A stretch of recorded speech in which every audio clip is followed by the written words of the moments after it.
ముఖ్యమంత్రి గారు ఏం చెప్పిండండి? కేసీఆర్ కొత్త వరకు మాఫీ చేసిండు, ₹1,00,000 రుణం మీకు మాఫీ అయింది కాబట్టి ఉరుకున్నారు. మీరు బ్యాంకులకు పరిగెత్తుండ్రి, మీరు లగెత్తిపోయి మళ్ళీ 2 లక్షలు తెచ్చుకోండి. డిసెంబర్ 9 నాడు మొత్తం మాఫీ. డిసెంబర్ 9 పోయి ఎన్ని రోజులు అయిందండి? 4వ మాసం నడుస్తూ ఉంది ప్రభుత్వం వచ్చి. ఈ డ్రామాలు కాదు కదా. When December 9 has gone, Mr. Chief Minister, where are you sleeping? I am asking you. ఎప్పుడు పోయింది డిసెంబర్ 9? మీ ఇష్టం వచ్చిన సొల్లు పురాణం వాగ్దానాలు చేసి ప్రజలను గోల్మాల్ దింపి జస్ట్ 1.8% ఓట్లతో మీరు గట్టెక్కి మీరు ప్రభుత్వానికి వచ్చినారు. మిమ్మల్ని ఎట్లా వదిలిపెడతాం అనుకుంటారు? మేము తరుముతాం, ఇప్పుడు తరిమి కొడతాం, నిద్ర కూడా పోనీయం. ఇలా ఏమవుతున్నది? బ్యాంకు వచ్చి డైరెక్ట్గా చెప్తున్నాడు. అమాయక రైతులు వాళ్ళు తెలియక వాళ్ళు మాట్లాడుతున్నారు. సార్ రేవంత్ రెడ్డి చెప్పింది కదండి డిసెంబర్ 9 మాఫీ చేస్తామంటే, రేవంత్ రెడ్డి బీవంత్ రెడ్డి జాంతానని నువ్వు కట్టాలి బిడ్డ, దాన్ని మాకు సంబంధం లేదు, ఈమన్ ప్రభుత్వాన్ని ఈమన్ డబ్బులు ఈమన్ చెప్పినారు. మాకు ఈమన్ అండి, మేము వసూలుకు రాము అని నోటీసులు ఇచ్చి వాళ్ళని సతాయిస్తూ ఉన్నారు. ఇప్పుడు ఏమైంది? మీరు రైతు బంద్ వేయలేదు, ప్రైవేట్ అప్పులు తెచ్చుకున్నారు, ప్రైవేట్ వడ్డీలకు పోయినారు, అట్ట కొంత నాశనమైనారు. ఇలా బ్యాంకు కూడా మళ్ళీ ఇచ్చే పరిస్థితి లేదు. పంట వేసుకుందామంటే ఇప్పుడు ఏం కావాలి వాళ్ళ గతి? ఏమైతుంది రైతుల గతి? మీకు ఆలోచన ఉన్నదా? కనీసం ప్రభుత్వంలో థింకింగ్ అన్న చేస్తున్నారా? మీకు ఆ బరువైన హృదయం ఉన్నదా? అంత విశాలంగా ఆలోచిస్తున్నారా? అంటే రైతుల పక్షాన్ని కూడా మాట్లాడేటోడు ఉండడు, అడిగేటోడు ఉండడు మీరు అనుకుంటున్నారా? అట్లా కాదు. బీఆర్ఎస్, నేను రైతులను ఒక్కటే చేతులెత్తి దండం పెట్టి చెప్తా ఉన్నా, దయచేసి మీకు దండం పెడతాను, ఆత్మహత్యలు చేసుకోకండి, ఎట్టి పరిస్థితుల్లో చేసుకోకండి. మీ కేసీఆర్, మీ బీఆర్ఎస్ మీ పరంగా రణరంగమైన సృష్టిస్తుంది, యుద్ధం చేస్తుంది. ప్రధాన ప్రతిపక్షంగా మాకు బాధ్యత మీరు ఇచ్చినారు. మేము నిద్రపోము, ఊరుకోము. 2-3 నెలలు టైం ఇవ్వాలి, ఎందుకంటే మాకు పుండాకోరు వ్యవహారం అవుతుంది. ఓర్వలేని తనం లెక్క వాడైతే గెలవంగానే వీళ్ళు మొదలుపెట్టిన దుకాణం ఓర్వలేకపోతున్నారు అని అంటారు. కాబట్టి నేను 4వ నెల దాకా నా నాలుక కూడా తెరవలే. 1-2 మీటింగ్లు పెట్టినాం కేఆర్ఎంకి ఇచ్చినప్పుడు, అంత తప్ప నేను మాట్లాడలే, ఎక్కడ కూడా మాట్లాడలే. మీ ఇష్టం వచ్చినట్టు దురుసుగా నోటుగా చరిత్రలో ఏ ముఖ్యమంత్రి మాట్లాడినంత మొరటుగా ఈనాతీనంగా మాట్లాడినా నిందించినా నేను 4వ నెల దాకా ఓపిక పట్టిన తప్ప నా నోరు తెరవలే. ఇలా లక్షల ఎకరాల పంట ఎండిపోతూ ఉంటే చూస్తూ ఊరుకోలేం. కాబట్టి నేనే స్వయంగా చూద్దామని వచ్చిన.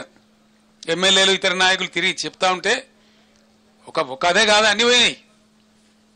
మీరు ఎన్ని వాగ్దానాలు ఎగబెడతాం అనుకుంటున్నారా? మీరు వాగ్దానాలు ఎగబెట్టి అందరం ఊరేగదాం అనుకుంటున్నారా? పండనీయం బిడ్డ జాగ్రత్త, మిమ్మల్ని చేస్తాం, పరిగెత్తిస్తాం ఎక్కడికక్కడ. ఇది ప్రజాస్వామ్యం. మీరేదో 4 కార్యకర్తల మీద 4 పోస్టులు ఇంకా తమాష ఏంటంటే, తుంగతుర్తిలో ఎవడో చెప్తున్నాడు, సార్ మీకు వస్తే చెప్తామని చెప్పి కాంగ్రెస్ వాళ్ళు బెదిరిస్తున్నారు సార్ అని చెప్తున్నాడు. రైతులనట కేసీఆర్ పర్యటనలో వచ్చి వాడు చెప్పొద్దట, షికాయత్ చేద్దట, వాళ్ళకి కలిగిన బాధ కూడా చెప్పుకోవద్దట, సోషల్ మీడియాలో పోస్టులు పెట్టొద్దట, పోలీసులు పోయి బెదిరిస్తున్నారు. నేను పోలీసు సోదరులు కూడా విజ్ఞప్తి చేస్తా ఉన్నా, ఇవి ప్రజాస్వామ్యం, ప్రజలు ఉంటారు, ప్రజల బాధలు ఉంటాయి. డెమోక్రసీలో మీరు అతిగా పోవద్దండి అనవసరంగా. ఇవ్వాలి పర్మనెంట్ కాదు. మేము కూడా 10 years ఉన్నాం. 10 yearsలో మేము పనిచేసిన కాంగ్రెస్ నశానికి కూడా ఉండకపోతుండే, ఒక్కడు మిగలకపోతుండే. మేము ఈ దుష్ప్రవర్తన చేయలే. మేము అహోరాత్రులు రాత్రింబవళ్ళు రాష్ట్రము, రాష్ట్ర ప్రజలు, నీళ్లు, మంచినీళ్లు, కరెంటు, మెడికల్ కాలేజీలు, జూనియర్ కాలేజీలు, రెసిడెన్షియల్ స్కూళ్ళు, వాటి మీద మా మీదుగా కరగబెట్టినాం. మేము అవన్నీ నిలబెట్టినాం, చూపెట్టినాం. ప్రజల కళ్ళ ముందు ఉన్నాయి ఇప్పుడు అవన్నీ. మేము గాలి మాటలు చెప్తలేం. 10 ఏళ్ళు మా హృదయాన్ని, మా మెదడును, మా సమయాన్ని ఖర్చు పెట్టి మేము ఆ పని చేసినాం. రాత్రింబవళ్ళు కష్టపడ్డాం. నీళ్లు తెచ్చినాం, కరెంటు తెచ్చినాం, మంచినీళ్లు తెచ్చినాం, రెసిడెన్షియల్ పాఠశాలలు తెచ్చినాం, సంక్షేమ కార్యక్రమాలు చేసినాం. ఉన్నోని లేనోని అందరినీ కడుపులో పెట్టి కంటికి రెప్పలాగా చూసుకున్నాం. అదే ప్రజలకి ఇలా మీరు మోసం చేస్తామంటే ఊరుకోం. మీరేం చెప్పిండ్రు? 2 లక్షల రుణమాఫీ ఏమైంది? ఎందుకు మీరు స్పందిస్తలేరు? ఎప్పటికి చేస్తారు? ఎందుకు చెప్తలేరు? బ్యాంకులు మించి ఎందుకు మాట్లాడతలేరు? బ్యాంకు నోటీసులు ఇస్తే మంత్రులు, ఎమ్మెల్యేలు, ముఖ్యమంత్రి ఎందుకు మౌనం పాటిస్తున్నారు? దానికి సమాధానం కావాలి. మేము రైతాంగం పక్షాన, ప్రజల పక్షాన అడుగుతా ఉన్నాం. మళ్ళా పంటలు వేసుకోవాలి. ఇప్పుడు ఎండినా మళ్ళీ వేసుకోవాలి. రైతులు ప్రిపేర్ కావాలి, తెచ్చిన బాకీలు కట్టాలి, కాలిపోయిన మోటార్ల పైసలు బాకీలు తెచ్చి అవి కట్టాలి, బోర్లు తవ్వితే లక్షలు ఖర్చు అయినాయి రైతులకు అవి కట్టుకోవాలి. ఇది బ్యాంకు అని బాధలు, అటు మోటార్లు కాలుడు, ఇటు బ్యాంకులు బాధలు పెట్టుడు, ఇటు వడ్డీ వ్యాపారులు బాధలు పెట్టుడు, ఇవన్నీ ఒక పక్క. ధాన్యం కొనుగోలు మేము 7,600 పైచీలు కేంద్రాలు పెట్టాం. ఎన్ని కేంద్రాలు పెడతారో ఇప్పటికి ఎత్తలేరు. రేపటి నుంచే కొనుగోలు అన్నారు. ఫస్ట్ ఏప్రిల్ నుంచి ఏప్రిల్ ఫుల్ చేద్దాం అనుకుంటున్నారా ప్రజలను? ఏం చేద్దాం అనుకుంటున్నారు? ఎన్ని పాత కేంద్రానికి ఒక కేంద్రం తక్కువ పెట్టినా ఊరుకోము.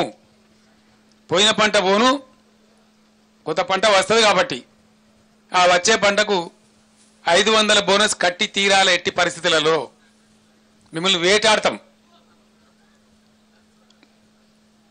500 రూపాయల బోనస్ ఇస్తామని మీరు చెప్పినారు, అన్ని పంటలకు ఇస్తామన్నారు, లిస్టు ప్రకటించినారు, మేనిఫెస్టో ఉంది.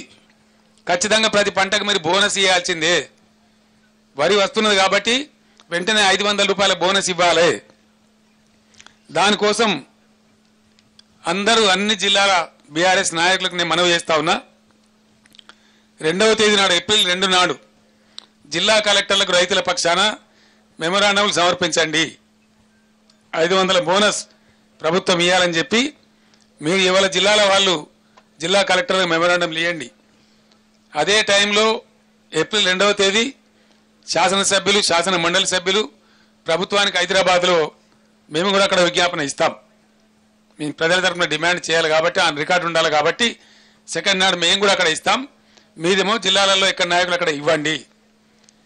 బోనస్ ఇస్తారా ఇవ్వరా వీళ్ళకి తెలుస్తుంది కాబట్టి 6వ తేదీ, ఏప్రిల్ 6వ తేదీ నాడు అన్ని నియోజకవర్గ కేంద్రాలలో 500 రూపాయల బోనస్ ఇవ్వాలని చెప్పి ఖచ్చితంగా దీక్షలు చేయండి. ఒక 1 డే దీక్ష, నిరాహార దీక్షలు అవసరం లేదు. ఈ తోలుమందం ప్రభుత్వానికి కడుపుండా తినే కూర్చొని దీక్ష చేయండి చాలు. వీళ్ళ కోసం మనం ఉపాసం ఉండే అవసరం లేదు. మంచిగా టిఫిన్ తిని లంచ్ తిని కూర్చొని దీక్ష చేయండి, నినాదాలు ఇవ్వండి. ఆ ప్రకారం బోనస్ ఇవ్వని చెప్పి నిరసన దీక్షలు కూడా చేస్తాం. ఆ తర్వాత కల్లాల దగ్గర కూడా మేము ఎండగడతాం. కొనుగోలు కేంద్రాల దగ్గర మేము నిలదీస్తాం. డెఫినెట్గా బోనస్ ఇచ్చేదాకా మిమ్మల్ని వదిలిపెట్టే ప్రశ్న లేదు. దయచేసి రైతాంగానికి నేను మళ్ళొకసారి అప్పీల్ చేస్తా ఉన్నా, ఆత్మహత్యలు చేసుకోకండి. ఏం మునిగిపోదు. వీళ్ళు ఇప్పుడున్న అసమర్థులేం శాశ్వతం కాదు. మీ పక్షాన మేమున్నాం, పోరాడతాం, బ్రహ్మాండంగా పోరాడతాం. కాబట్టి దయచేసి మీరు ఆత్మహత్యలు చేసుకోవద్దు. ఎట్టి పరిస్థితులలో ఏం కానీయం. మేము ప్రతిపక్షంలో ఉన్నా ప్రభుత్వంలో ఉన్నా మీరు ఇచ్చిన తీర్పును శిరసావహించి మీకోసం సేవ చేయడానికే ఉన్నాం.